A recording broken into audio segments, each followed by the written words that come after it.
그런데 이 사순절은 어떤 성경적 근거나 성경에서 명령하는 절기에서 시작된 것이 아니라 교회의 발전 과정에서 생겨난 역사적 산물이라고 합니다. 사순절은 본래 부활 전야에 세례받을 사람들을 준비시키기 위한 기간으로서 사용된 데서 그 근거를 두고 있습니다. 사순절 기간이 40일이 된 것은 325년에 열린 니케아 공회 때부터였다고 합니다. 원래 1세기에는 사순절이 40시간이었다고 합니다. 이것은 예수님께서 무덤 속에 40시간 계셨던 것과 일치시키기 위해서였죠. 그래서 40시간이 끝나는 오후 3시에는 부활절 예배가 있었다고 합니다. 그러던 것이 3세기경에 와서는 사순절이 6일간으로 늘어나게 됩니다. 그리고 다시 1년 365일의 11조로서 36일간으로 늘렸다가 731년경 사르마뇨 대제 때 나흘이 더 추가되어 지금처럼 40일간의 절기가 되었다고 합니다. 왜냐하면 성경에서 40이라는 숫자는 대단히 의미 있는 숫자이기 때문입니다. 예수님 광야에서 40일간 금식을 마치신 후에 광야에서 3번의 시험을 이기셨습니다. 모세도 시내산에서 40일간 금식을 마친 후에 돌판의 계명을 받아서 내려왔습니다. 노아 때엔 40일 동안에 폭우가 내려 온 땅에 홍수로 잠기게 하였고, 엘리야는 천사가 주는 음식을 먹으면서 하나님의 산 호렙에서 40주야를 걸어갔습니다. 호렙으로 40주야를 걸어갔죠. 아브라함의 후예들은 애굽에서 400년간의 노예 생활을 한 다음 약속한 가나안 땅에 들어가기까지 광야에서 40년을 더 보냈습니다. 그래서 40이라는 숫자는 고난과 또한 그 이후의 변화를 상징하고 있다라고 생각되어집니다. 그래서 우리도 이 40일간의 사순절 여정을 통해서 그리스도인으로서의 우리의 진정한 성숙과 변화에 도달해야 되는 그러한 시간으로 삼아야 한다는 것이죠. 사순절이 주일에 시작되지 않는 이유는 주일엔 절대로 금식을 하지 않기 때문입니다. 주일은 주님께서 부활하신 것을 기뻐하고 기념하는 날입니다. 그렇기에 주일에는 절대 금식을 하지 않았지요. 그래서 사순절의 첫날이 수요일이 되는데, 사순절이 시작되는 수요일을 교회는 전통적으로 죄의 수요일이라고도 부르기도 하였습니다. 왜냐하면 죄가 회개를 상징하기 때문입니다. 그래서 지금도 로마 카톨릭 교회에서는 사제들이 신자들의 이마에 죄로 십자가를 그려주면서 사람은 흙으로부터 왔으니 흙으로 돌아갈 것을 기억하시오라고 말해준다고 합니다. 그러므로 사순절은 우리 그리스도인들에게 있어서 부활절을 준비하면서 우리의 삶의 경건과 절제와 회개를 통해서 예수님이 남겨놓으신 그 고난을 우리 삶 속에 채우는 신앙적인 노력이 있어야 하는 그러한 시간들입니다. 구체적으로는 하나님의 뜻에 나의 뜻을 조율해서 맞추어가는 시간이 되어야 됩니다. 그 어느 때보다. 그렇게 하기 위해서 오늘 우리에게 허락되어진 이 사순절 첫 번째 주일 예배를 통해서 내 신앙의 자리를 다시금 하나님 말씀 앞에서 확인해보고, 또한 혹시 어긋난 것이 있는가, 아니면 내가 잊어버린 것이 있는가, 이것을 제대로 알고 회복해 나갈 수 있는 그 모습을 가지는 이 예배의 자리가 되기를 간절히 소망합니다. 우리 그리스도인은 무엇으로 정의할 수 있겠느냐? 예수를 믿는 사람들입니다. 그 이상의 확실한 정의가 없습니다. 그리고 교회는 예수를 믿는 사람들의 모임이죠. 그렇다면 예수를 믿는다는 것은 무엇이라고 말할 수 있겠습니까? 우리는 이 예수를 믿는다는 것에 대해서 세상에서 다른 사람들 간에서, 다른 관계 속에서 누구를 믿는다는 그런 일반적인 의미와는 다르다는 것을 너무나 잘 알고 있습니다. 그렇지만 정작 예수님을 믿는다는 것에 대해서 정확한 설명을 하기는 힘들어합니다. 만약 여러분의 이웃들이, 여러분의 친구들이 예수 믿는다는 게 도대체 뭐냐라고 물어본다면 여러분은 무엇이라고 답변하시겠습니까? 아니, 여러분의 자녀들이, 여러분의 손주들이 예수 믿는다는 게 도대체 뭐냐고 물어본다면 여러분은 어떻게 대답하시겠느냐라는 것이죠. 답변이 준비되셨습니까? 혹시 예배 잘 드리고 성경 잘 읽고 말씀대로 사는 것이다라는 그러한 것으로 그쳐버리고 있는 것은 아닙니까?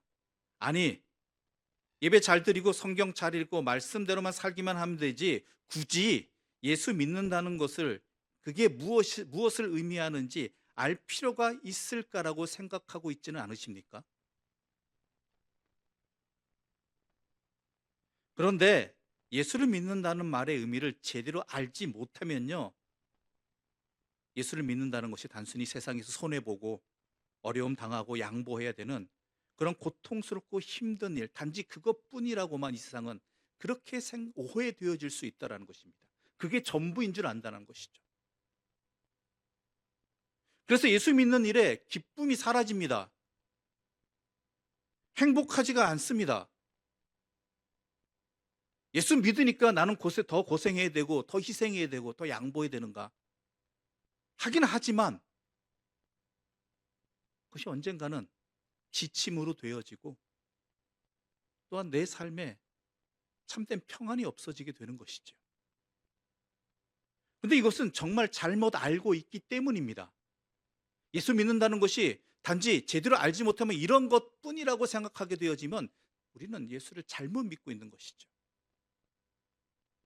그리고 우리가 예수를 믿는다는 것이 무엇인지 잘 알아야 하는 또 다른 이유는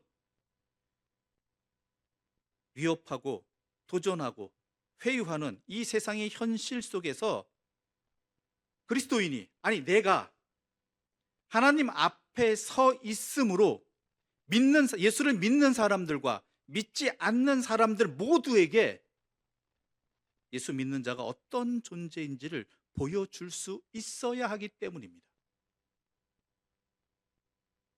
죽음을 이길 힘을 갖고 있다는 것과 모든 부끄러움과 모든 욕됨과 모든 고통 속에서 하나님께서 하나님의 신실하심과 오래 참으심과 용서와 기적을 행하고 계심을 아는 자답게 나에게 그런 은혜를 주시고 있고 내가 그 은혜 가운데 살아가고 있음을 아는 사람답게 살아간다는 것은 이건 너무나 굉장한 일이기 때문입니다. 내가 그런 은혜 가운데 살아가는 사람이라는 것, 그게 바로 예수 믿는다라는 그것의 참된 의미라는 것, 이것을 안다면 우리는 세상이 감당할 수 없는 담대함으로 살아가는 그 어떤 유혹과 시련 앞에서도 흔들리지 아니하고 믿음의 길을, 십자가의 길을 걸어갈 수 있는 그러한 굉장한 삶을 살아갈 수 있다는 것이죠. 그렇다면 예수 믿는다는 건 도대체 무엇일까요? 여러 가지 정의를 내릴 수 있겠으나 오늘 우리는 이 본문을 통해서 사도 바울이 예수를 믿는다는 것이 무엇인지를 설명한 내용을 가지고 풀이하고자 합니다. 여러분이 잘 아시는 대로 사도 바울은 전에 철저한 유대교인이었습니다. 바리새인 중에서도 바리새인이었습니다. 게다가 당시 가장 유명한 랍비 중에 한 명인 가말리엘 선생님 안에서 그 제자로 배움을 가졌던 그러한 사람이었습니다. 사도 바울이 철저한 유대교인이었다는, 바리새인이었다는 이 사실은 그가 모세 율법을 전적으로 추종했다는 뜻입니다. 유대인의 주장은 명확합니다. 구원의 유일한 길은 율법을 완수하는 것이다라는 것이죠. 유대인들은 자신들에게 주어진 율법이 하나님께서 주신 것이며 그걸 바르게 실천하면 의로워지고 구원받는다고 믿었습니다. 따라서 율법을 알고 율법을 실천하는 유대인들만 구원을 받을 수 있다라고 주장했죠. 근데 사도 바울에 의하면 이 율법은, 이 인식은 커다랗게 두 가지의 한계성을 가지고 있다는 것입니다. 첫 번째는 이 세상에 어느 누구도 율법을 완전하게 지킬 수 없다라는 것입니다. 그 어느 누구도.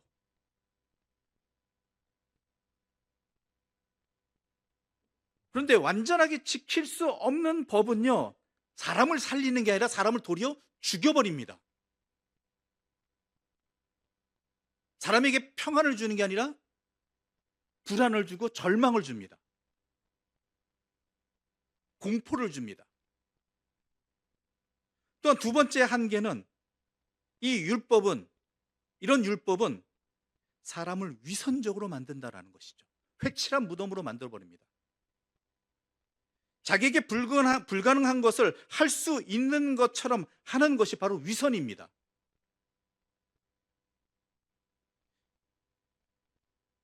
사두개인이나 바리새인이나 제사장이나 다 위선이었죠.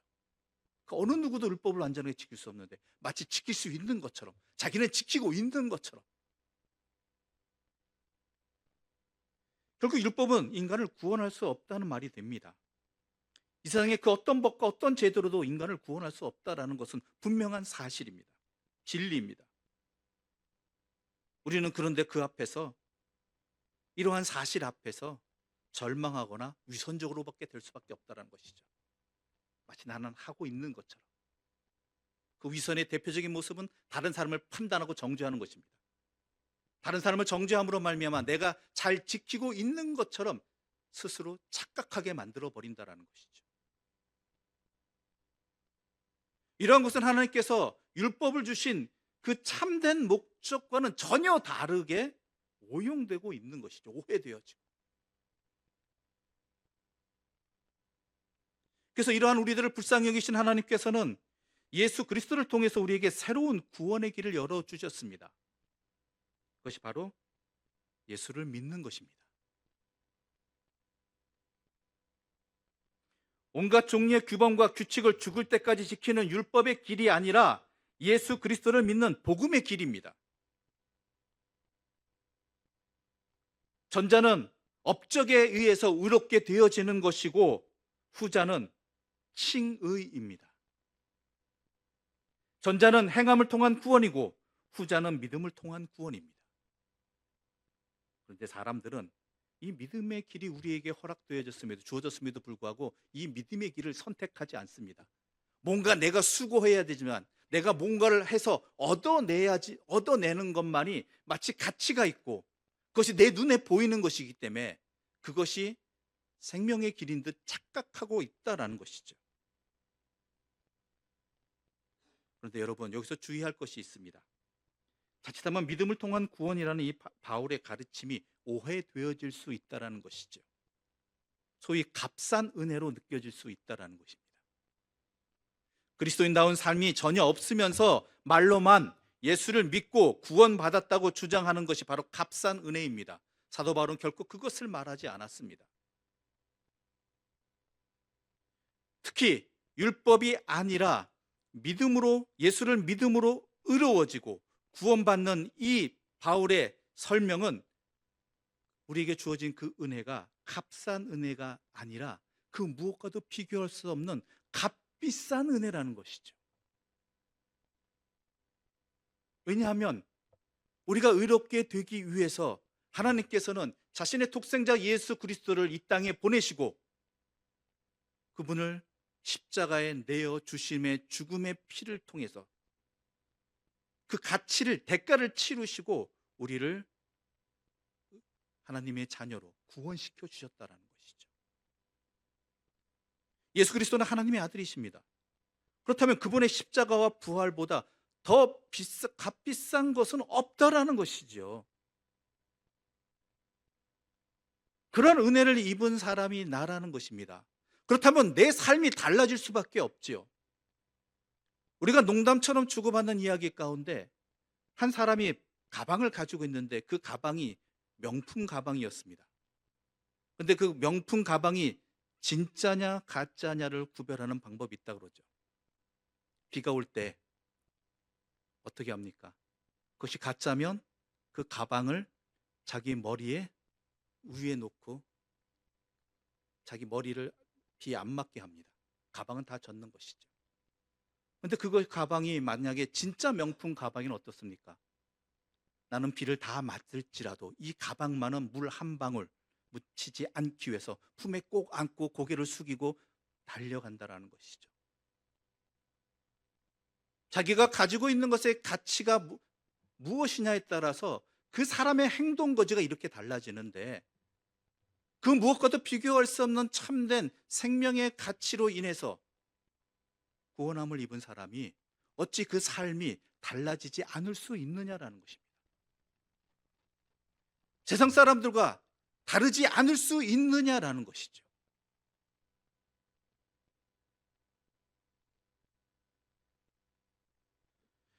그래서 바울은 이것이 바로 구원의 은혜라고 우리에게 말하고 있는 것입니다. 그리고 또한 사도 바울은 이러한 자기의 설명이 전혀 낯선 새로운 것이 아니라 이미 구약의 말씀들에 의해 선지자들에 의해서 선포된 것이라고, 이미 하나님께서 말씀하신 것이라고 설명을 합니다. 그 근거로서 오늘 우리가 읽은 본문에 요엘서라든지 아니면 신명기와 이사야서를 인용하여서 자신의 이 예수 믿는다는 것에 대해서 설명을 하고 있죠. 그렇다면 이 바울의 말을 통해서 예수를 믿는다는 것이 구체적으로 무엇일까요? 우리 9절의 말씀 함께 읽어보겠습니다. 9절 말씀입니다. 함께 읽어보겠습니다. 9절 말씀입니다. 내가 만일 내 입으로 예수를 주로 시인하며 또 하나님께서 그를 죽은 자 가운데서 살리신 것을 내 마음에 믿으면 구원을 받으리라. 아멘. 첫 번째로 말합니다. 내 입으로 예수를 주로 시인하며 예수님을 주로 믿는 것입니다. 예수님을 주로 믿으십니까? 그런데요, 여러분 분명히 아셔야 됩니다.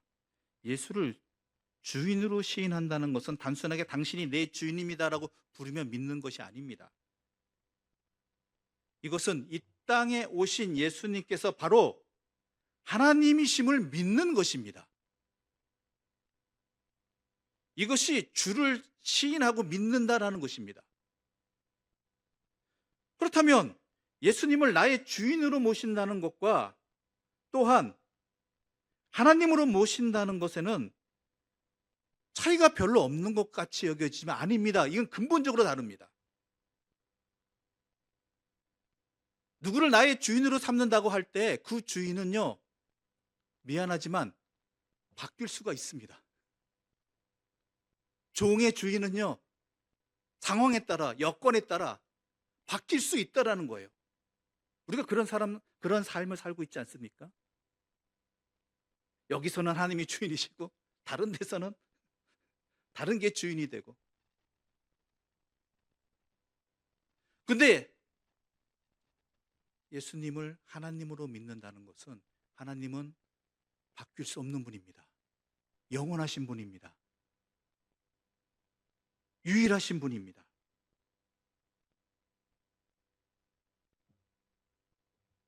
그거는 세상 그 어떤 것으로도 대체할 수 없다라는 것이죠. 어떠한 시간, 어떠한 상황에서도 예수님을 나의 하나님으로 믿는다라는 것은 나에게 그 어떠한 길도 오직 이 길만이 생명의 길이고 또 그 어느 누구도 내 주인이 될 수 없음을 믿고 결단하고 고백하는 것입니다. 그러하느냐라는 것입니다. 이게 예수 믿는 겁니다. 내 형편이 좋아도 안 좋아도 그 어떠한 자리에 있어도 오직 하나님만이 주인이시다. 나의 주인이시다. 예수님만이 나의 주인이시다. 이 말은 오직 예수님의 말씀만이 생명의 말씀이고 또한 절대 불변의 진리이고 절대적 판단의 기준이라는 것은 이게 믿는 거예요. 이게 믿는다는, 예수를 믿는다는.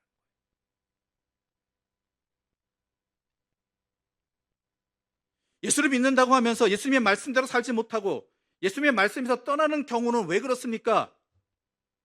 예수님의 말씀이 곧 하나님의 말씀이고 절대 불변의 진리이고 절대적 판단 기준이라는 이 사실을 안 믿기 때문이고 잊어버렸기 때문입니다. 여러분, 예수님을 주로 믿으십니까? 그러시길 바랍니다. 또한 사도 바울은 말합니다. 9절에서 또 하나님께서 그를 죽은 자 가운데서 살리신 것을 내 마음에 믿으면, 예수 믿는다는 게 바로 이것이에요. 예수께서 나를 속죄해 주시기 위해서 죽으셨다는 것을 믿느냐라는 거예요.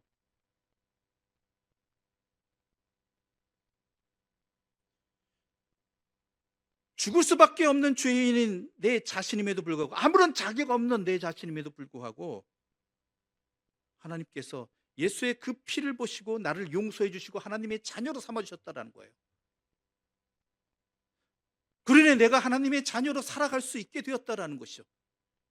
거기에는 예수께서 나를 위해 죽으셨다라는 이 사실을 내가 진짜 믿고 있느냐라는 것이죠. 우리는 내 삶에 누군가가 나에게 조금이라도 도움을 주면, 물론 시간의 제한은 있겠지만 언젠가는 잊어버릴 수도 있겠지만 그 은혜를 잊지 않고 살아가고자 합니다. 기억하고 살아가고자 합니다. 그 은혜가 크면 클수록 어때요? 내 자녀에게까지 말하죠. 내가 이분한테 이렇게 신세를 졌다. 너는 기억하고 그 은혜를 갚도록 해라. 그런데요, 죄로 인해 죽을 수밖에 없는, 진짜 참혹한 내 자신을 위해서 예수님께서 나를 위해 죽으셨다라는 이 사실을 진짜 믿고 살아가느냐라는 거예요. 내가 지금 그 은혜로 내가 지금 살아가고 있다는 것을 믿느냐라는 거예요.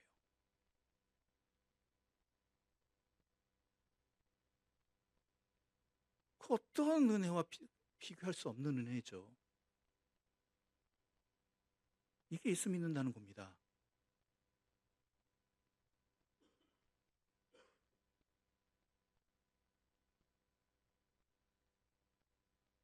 그런데 예수 그리스도께서 그저 돌아가신 것으로만 그쳤다라면요, 우리의 믿음의 끝은 희생으로 귀결되고 말을 것입니다. 영영 죽으심으로 모든 것이 끝나버렸다라면 그분의 속죄함은 이 세상에서만 영향을 미치고 나의 죽음 이후에는 책임져 주지 못하실 것입니다. 이 내 삶이 이 세상에서 끝나버린다면 이 세상에서 죄사함 받는 것이 무슨 의미가 있겠습니까? 어차피 이 세상에서 우리의 삶이 다 끝난다라고 한다면 죄인으로 죽으나 의인으로 죽으나 무슨 차이가 있겠느냐라는 거예요. 그저 본능대로 살고 욕망대로 사는 사람이 도리어 잘 사는 것 아니겠습니까? 그런데 예수께서 죽은 사람들 가운데서 부활하셨다라는 것은 나도 또한 그 부활의 생명을 보장받았다라는 것이죠. 그걸 믿느냐 해요. 근데 예수의 부활은 눈에 보이지도 않고 증거도 없습니다. 정작 내가 죽어봐야 하는 것 알죠? 여러분 어떠십니까? 부활이 믿어지십니까? 여러분의 삶에 영향을 미칩니까? 부활을 믿는 자로서 살아가고 계십니까? 아닌데도 억지로 믿는 것은 아닌지, 아니면 믿는 신용만 하는 것인지, 부활을 믿기는 하지만 그게 뭔지 잘 모르겠다는 것이 어찌 보면 솔직한 심정일 수도 있습니다. 그런데요, 바울은 부활 자체를 이렇게 자세하게 설명하지 않습니다. 왜냐하면 우리의 삶에, 그리스도인의 삶에 가장 모든 것의 근본에는요, 부활이 있기 때문입니다. 우리 신앙인으로서의 삶, 그리스도인으로서의 그 모든 것이 예수의 부활로부터 전제되어지기 때문에, 예수의 부활이 전제되어지기 때문입니다. 그러니까 예수의 부활이 없다라면, 영원한 생명의 부활이 없다라면 이 모든 것들이 가장 불쌍한 사람이고 가장 어리석은 자이고 가장 허망한 자입니다. 그 부활을 내가 믿느냐는, 내가 부활하는 생명이라는 것을. 예수 믿는다는 건 바로 이것이에요. 부활을 믿는 자로 내가 지금 살아가고 있습니까?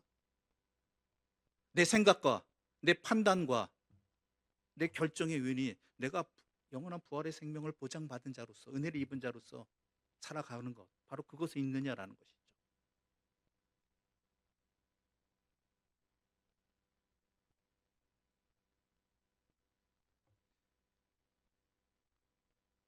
그 사도 바울은 우리에게 또한 이렇게 말합니다. 10절의 말씀 함께 읽어보겠습니다.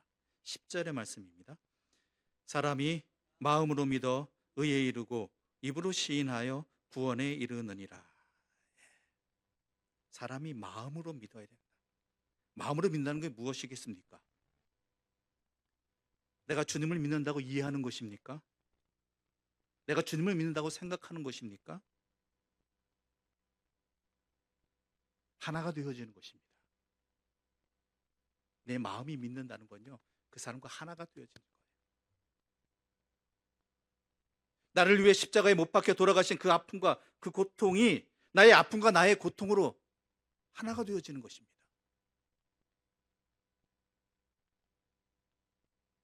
마음이 믿어진다라는 것은 하나가 되어진다라는 것이고, 하나가 되어진다라는 것은 내가 변할 수밖에 없습니다. 내 삶에 변화가 있을 수밖에 없습니다. 외적인 변화가. 입으로 시인한다는 것은 마음은 내버려둔 채 그저 믿음을 입으로만 고백하는 것이 아니라 내 삶 전체가 그리스도를 시인하는 믿는 삶으로 바뀌어진다라는 것이죠.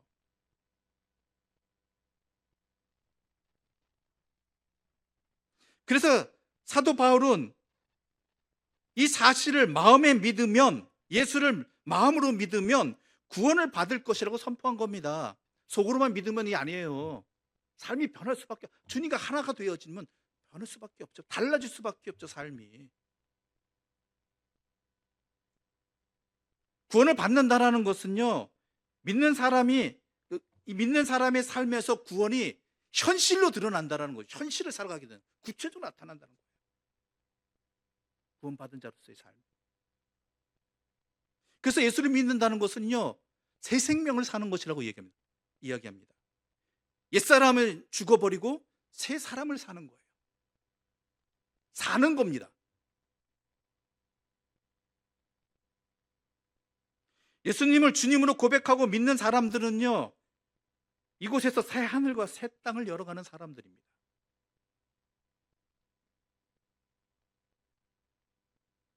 그런 사람만이 믿음을 통한 구원의 확신과 또한 부활에 대한 생명을 보장받은, 담보받은 새 생명으로 살아가는 사람만이, 그 기쁨과 그 충만함과 그 평안함에 있는 사람만이요, 실제로 하나님께서 우리에게 주신 율법을, 말씀을 말씀답게 지킬 수 있는 거예요. 그래서 예수님께서 나는 율법을 폐하러 온 것이 아니라 율법을 완성시키러 왔다라고 말씀하신 것이죠.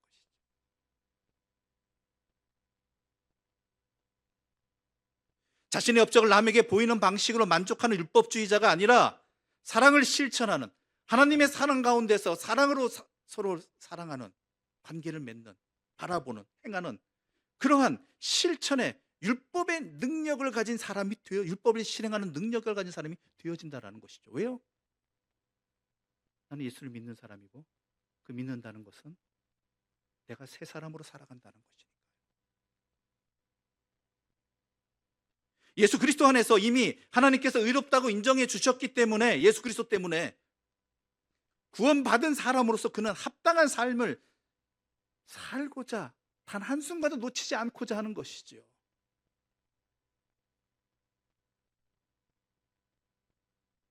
그러므로 이웃들과의 원수도 사랑할 수 있게 되는 것이고요. 아무런 대가를 받을 수 없는 고아와 객과 이방인들, 과부들, 내가 이미 그 은혜를 입은 사람이기 때문에, 갚을 수 없는 은혜를 입었고 그 사랑으로 지금 살아가는 사람이기 때문에 그들 또한 그렇게 기꺼이 나아가게 되고 그들과 함께하고 그것이 내 기쁨이 되고 내가 가진 것에 만족함이 된다는 거예요.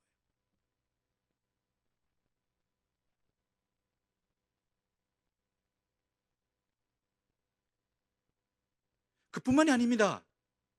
내가 주님으로부터 이미 구원을 받았기 때문에 거룩하게 살아야 한다는 것이라는 이 순서를 정확히 아는 사람은요, 내가 이미 은혜를 입었기 때문에, 구원받았기 때문에 그 구원에 합당한 거룩함을 삶을 살아야 된다는 것, 이 순서 정확히 아는 사람은요, 자신에 대해서 절망을 느낀다 할지라도 자포자기하지 않습니다.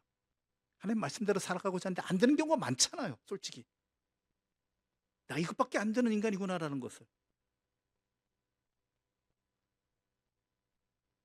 자신에게 절망이 이 상황 속에 있다 할지라도요, 내가 이 여러 한계들 가운데도요, 하나님께서 먼저 나를 태초부터 택하여 주시고 구원해 주셨고 은혜를 주신 분이기 때문에 내가 이러할지라도요, 변함없이 사랑해 주시고 그냥 내버려 두시지 않는다는 거죠.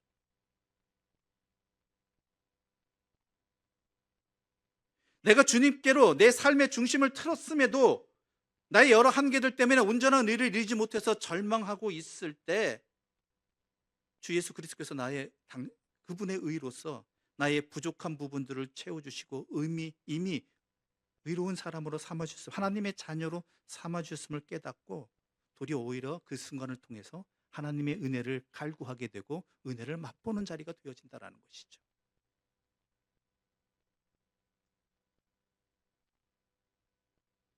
오라 나는 죄인으로서가 아니라 내가 하나님의 은혜를 힘입으면서 내가 살아가는 존재이구나라는 것을, 거기에 평안이 있죠. 거기에 기쁨이 있죠. 절망이 아닙니다.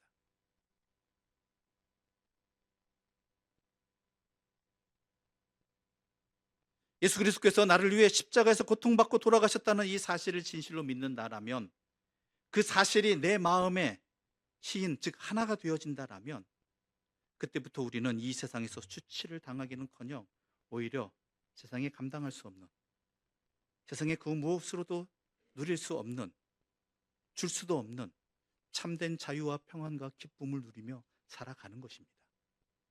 이게 예수 믿는다는 겁니다. 이게 예수 믿는다는 거예요.